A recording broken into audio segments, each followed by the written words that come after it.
87ನೇ ಅಖಿಲ ಭಾರತ ಕನ್ನಡ ಸಾಹಿತ್ಯ ಸಮ್ಮೇಳನದ ಅಂಗವಾಗಿ ಶಿಡ್ಲಘಟ್ಟ ನಗರಕ್ಕೆ ಆಗಮಿಸಿದ ಕನ್ನಡ ಜ್ಯೋತಿ ರಥಯಾತ್ರೆ ಭಾರೀ ಉತ್ಸಾಹದಲ್ಲಿ ಸ್ವಾಗತಿಸಲ್ಪಟ್ಟಿತು. ಶಾಸಕ ಬಿಎನ್ ರವಿಕುಮಾರ್ ಮತ್ತು ತಾಲೂಕು ದಂಡಾಧಿಕಾರಿ ಬಿಎನ್ ಸ್ವಾಮಿ ಕನ್ನಡಪರ ಮುಖಂಡರು ಚಾಲನೆ ನೀಡಿದರು.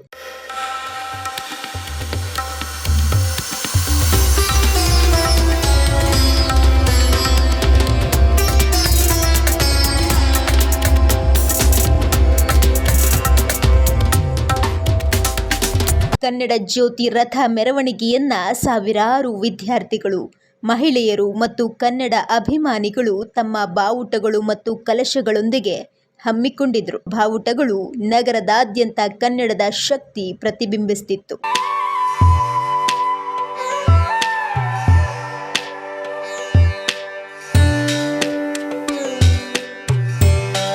ನಗರದ ಮುಖ್ಯ ದ್ವಾರದಿಂದ ತಾಲೂಕು ಕಚೇರಿಯವರೆಗೂ ನಡೆದ ಮೆರವಣಿಗೆಯಲ್ಲಿ ನೂರಾರು ಮಹಿಳೆಯರು ಕಲಶ ಹೊತ್ತು ಸ್ವಾಗತಿಸಿದ್ರು.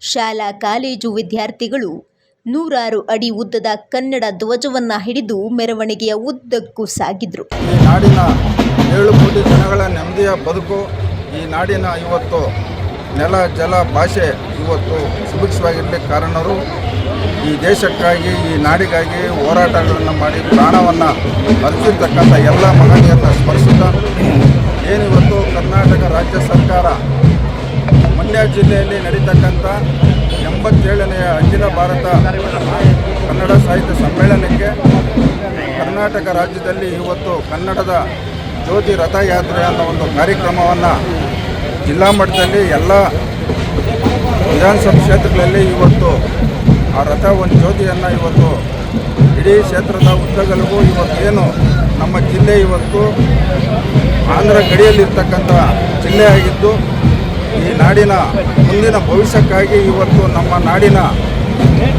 ಭಾಷೆ, ನಮ್ಮ ನಾಡಿನ ನೆಲ ಜಲ ಮುಂದೆ ಈ ಮುಂದಿನ ಪೀಳಿಗೆಗೆ ಅರಿವು ಮೂಡಿಸ್ತಕ್ಕಂಥ ಕೆಲಸ ಇವತ್ತು ರಾಜ್ಯ ಸರ್ಕಾರ ಮಾಡ್ತಾ ಇದೆ.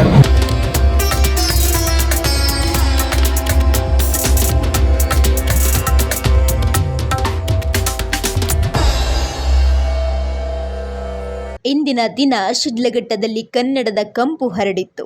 ಎಲ್ಲ ಕಡೆ ಕನ್ನಡದ ಶಕ್ತಿಯ ಒಂದು ಉಜ್ವಲ ಆಚರಣೆಯಂತೆ ಕಾಣಿಸ್ತಿತ್ತು. ಶಾಲಾ ಮಕ್ಕಳು, ಮಹಿಳೆಯರು, ರೈತರು, ಹೋರಾಟಗಾರರು ಎಲ್ಲರೂ ಕನ್ನಡದ ಹೆಮ್ಮೆಯಂತೆ ಪಥದಲ್ಲಿ ಸಾಗಿದ್ರು. ನಮ್ಮ ಕನ್ನಡದ ರಥ 87ನೇ ಅಖಿಲ ಭಾರತ ಕನ್ನಡ ಸಾಹಿತ್ಯ ಸಮ್ಮೇಳನದ ಒಂದು ಅಂಗವಾಗಿ ಮಂಡ್ಯದಲ್ಲಿ ನಡೆಯುತ್ತಿರುವಂತಹ ಒಂದು ಸಮ್ಮೇಳನದ ಅಂಗವಾಗಿ ಇಡೀ ಎಲ್ಲ ಕರ್ನಾಟಕದ ಪ್ರತಿ ಜಿಲ್ಲೆ ತಾಲೂಕುಗಳಿಗೆ ಕನ್ನಡ ರಥ ಬರ್ತಾ ಇದೆ. ಅದರಂತೆ ಇಂದು ಶಿಡ್ಲಘಟ್ಟ ತಾಲೂಕಿಗೆ ಆಗಮಿಸಿದೆ. ಮಾನ್ಯ ಜನಪ್ರಿಯ ಶಾಸಕರು ಇದನ್ನ ಸ್ವೀಕರಿಸಿ ಚಾಲನೆ ನೀಡಿ, ಕಾರಣಾಂತರಗಳಿಂದ ಅವರ ಆರೋಗ್ಯ ಸಮಸ್ಯೆಯಿಂದ ಅವರು ಚಾಲನೆ ಮಾಡಿ ಹೊರಟಿದ್ದಾರೆ. ಇವತ್ತು ಕನ್ನಡ ಅನ್ನೋದು ನಮ್ಮ ಹೆಮ್ಮೆ, ನಮ್ಮ ಉಸಿರು, ನಮ್ಮ ಆತ್ಮ ಗೌರವ. ಎಲ್ಲರೂ ಕೂಡ ಕನ್ನಡ ಮಾತಾಡಿ ಕನ್ನಡ ನಾಡಿನಲ್ಲಿ ಹುಟ್ಟಿರೋದಕ್ಕೆ ನಾವೆಲ್ಲರೂ ಕೂಡ ಹೆಮ್ಮೆ ಪಡಬೇಕು. ಕರ್ನಾಟಕಕ್ಕೆ ಗೌರವ ಬರುವಂತಹ ರೀತಿಯಲ್ಲಿ ನಾವೆಲ್ಲರೂ ಕೂಡ ಹೆಮ್ಮೆಯಿಂದ ಬದುಕಬೇಕು.